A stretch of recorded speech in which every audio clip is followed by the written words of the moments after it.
I'm Fatimah Austin Hunter, and I'm an entrepreneur. I have two children, and for my first birth, I gave birth in a hospital, and that was a situation where I had to be induced. And so, for my second time around, I wanted to have a different birth story. So I actually gave birth at a birth center in Atlanta, and because I wanted to do something very different, I thought that care would be more attentive, more just supportive, and just very different. However, now looking back and even after my birth, I now realize is that unfortunately there are a lot of biases that happen. So it's like no matter where you go, as a Black woman, you're going to run into potential danger or potential things that can cause very harmful issues. And so, with my daughter, when I gave birth, or even leading up to my birth, there were several times where I brought certain things to my attention, like, hey, my hands are swelling, or this is happening, like, I want to make sure it's not preeclampsia, or situations like that. And after I gave birth, I had a natural birth. However, it took a while for my placenta to get delivered. And when it did, they were pulling very hard and tugging on it. And ultimately, some days later, I started developing a really bad headache. And then I believe I might have passed a very small clot that night as well. But when I called in, they were like, oh, just make sure you bring this up to the nurse who was going to visit me in my home the next day. And so the nurse visited me, and I did bring it up, and they were like, well, if the pain persists, please, call us, but like make sure you bring this up to other people. I started to pass even more clots, and it was probably the evening of the 11th around 7 o'clock where it started to get really intense. I ended up calling the birth center, and the midwife on call, when I called her, she was very dismissive.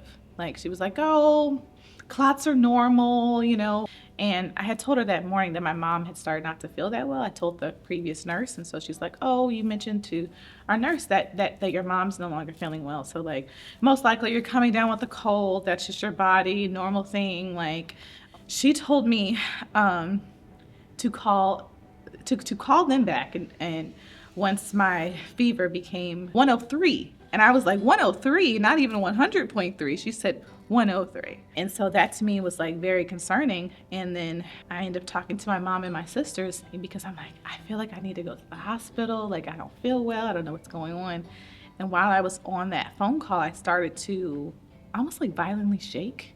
And so immediately we went to the hospital, and turns out I was going septic, and I was going to like an internal shock basically, and had like a really raging high temperature. They had me on all these antibiotics.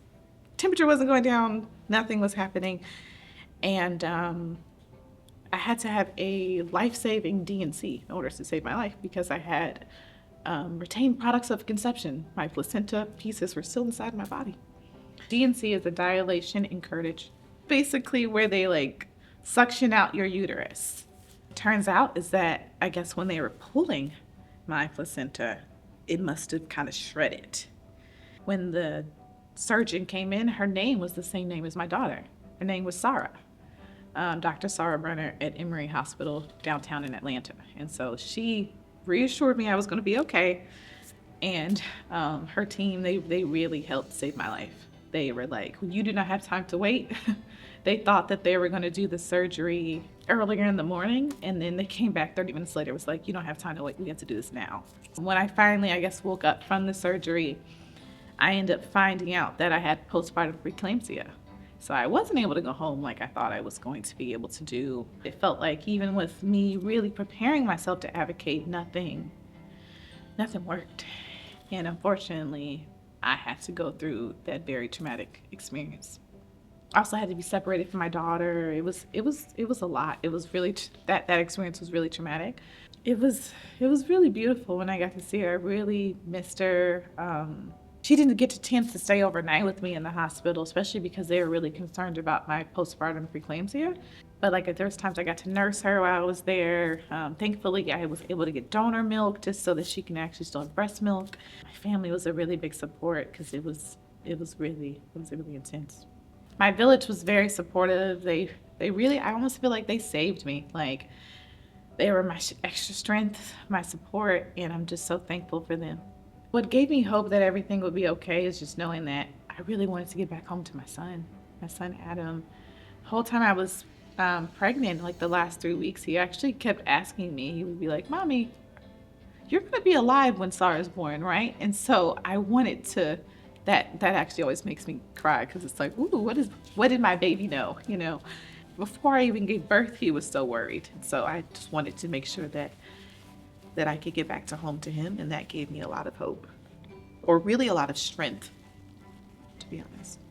I would say what's giving me hope about the future of Black maternal health equity is just knowing that there's so much awareness now, and a lot of people are able to tell their stories. And so I believe that knowledge is power. We were able to hear other people's stories. And so my message of hope to my daughter, Sarah, would to be to always listen to your inner voice. Like, you know yourself, you know what you need, you know the support you need. So please advocate for yourself and make sure that your inner voice is known and heard.